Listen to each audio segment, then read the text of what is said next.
ഞാനിതാ ബാക്കിയായിട്ടുള്ള ഒരു പൊറോട്ട ആട്ടോ എടുത്തിട്ടുള്ളത്. അപ്പോൾ എൻ്റെ കയ്യിൽ ഒന്ന് മാത്രമേ ഉണ്ടായിരുന്നുള്ളൂ. അപ്പോൾ നിങ്ങൾക്ക് വേണമെങ്കിൽ 2 എണ്ണം വെച്ചിട്ട് ചെയ്തെടുക്കാം. അപ്പോൾ നമ്മൾ ഇത് വെച്ചിട്ട് നല്ലൊരു സ്നാക്കാണ് ചെയ്യുന്നത്. സാധാരണ നമ്മൾ ബാക്കിയായിട്ടുള്ള പൊറോട്ട വെച്ചിട്ട് കൊത്തു പൊറോട്ട അല്ലെങ്കിൽ ചില്ലി പൊറോട്ട, ചട്ടിപ്പത്തിരിയൊക്കെയാണല്ലോ ഉണ്ടാക്കുക.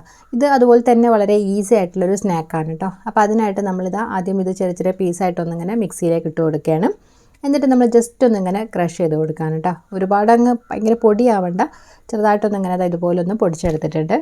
ഇതധികം വലിപ്പമൊന്നുമുള്ള പൊറോട്ടയല്ല, ചെറിയ പൊറോട്ടയായിരുന്നു. അപ്പോൾ അതുകൊണ്ട് നമ്മൾ പൊടിച്ചെടുത്തപ്പോൾ ഇത്രയേ ഉള്ളൂ. അപ്പം നമ്മളൊരു ബൗളിലേക്ക് ഇട്ട് കൊടുത്തിട്ടുണ്ട്. പിന്നെ ഇതിലേക്ക് നമ്മൾ പച്ചമുളക്, ഇഞ്ചി, വെളുത്തുള്ളി, അതുപോലെ തന്നെ കുറച്ച് കറിവേപ്പില, പിന്നെ സവാളയാണ് ചേർത്ത് കൊടുക്കുന്നത്. അപ്പോൾ വലിയ സവാള ആണെന്നുണ്ടെങ്കിൽ അതിൻ്റെ ഒരു പകുതി ചേർത്ത് കൊടുത്താൽ മതി.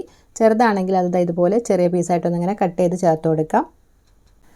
ഇനി ഇതിലേക്ക് ഞാൻ കടലപ്പൊടി ആട്ടോ ചേർത്ത് കൊടുക്കുന്നത്. ഏകദേശം 1.25 ടേബിൾ സ്പൂണോളം കടലപ്പൊടി, 1/2 ടീസ്പൂൺ മുളക് പൊടി, പിന്നെ ആവശ്യത്തിനുള്ള ഉപ്പ്, പിന്നെ കായത്തിൻ്റെ പൊടി, നമ്മൾ സാമ്പാറിലൊക്കെ ഉപയോഗിക്കുന്ന കായ ഉണ്ടല്ലോ, അപ്പോൾ അതിൻ്റെ പൊടി.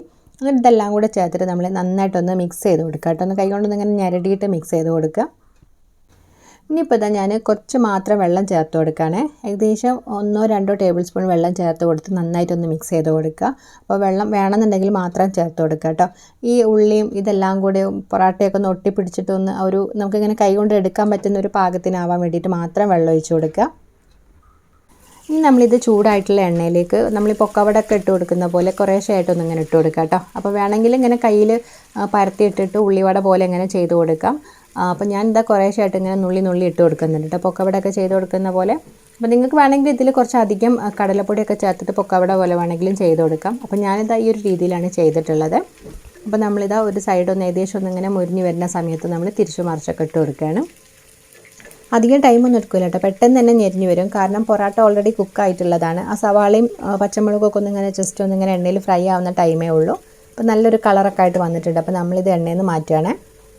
അപ്പോൾ ഇനി പൊറോട്ട വാങ്ങിക്കുന്ന സമയത്ത് പൊറോട്ട ബാക്കി വരാൻ വേണ്ടിയിട്ടൊന്നും വെയിറ്റ് ചെയ്യേണ്ട, ഒരു പൊറോട്ട ഒന്നിങ്ങനെ മാറ്റി വെച്ചാൽ മതി കേട്ടോ. കുറച്ച് വലിയ പൊറോട്ട ആണെന്നുണ്ടെങ്കിൽ അത്യാവശ്യം ഒരു പ്ലേറ്റിലേക്കുള്ള സ്നാക്സൊക്കെ കിട്ടും. പിന്നെ അതിൻ്റെ ടേസ്റ്റ് ഒരു പൊറോട്ട വെച്ചിട്ടുണ്ടാക്കിയാണെന്ന് തോന്നുന്നില്ല കേട്ടോ, നല്ല ടേസ്റ്റ് ആയിട്ടുള്ളതാണ്. നമ്മൾ സാധാരണ ഉള്ളിവടയൊക്കെ കഴിക്കുന്ന പോലെ തന്നെയുണ്ട്.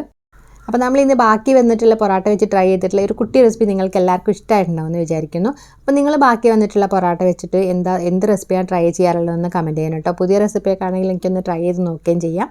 അപ്പോൾ നമ്മളിതാ ഒരു കുഞ്ഞ് പൊറോട്ട വെച്ചിട്ട് ഒരു അത്യാവശ്യം ഒരു പ്ലേറ്റിലേക്കുള്ള ഒരു സ്നാക്കാണ് നമ്മൾ ചെയ്തെടുത്തിട്ടുള്ളത്. അപ്പോൾ വീഡിയോ ഇഷ്ടമായിട്ടുണ്ടെങ്കിൽ ചാനൽ ഒന്ന് സപ്പോർട്ട് ചെയ്യാൻ മറക്കരുത്.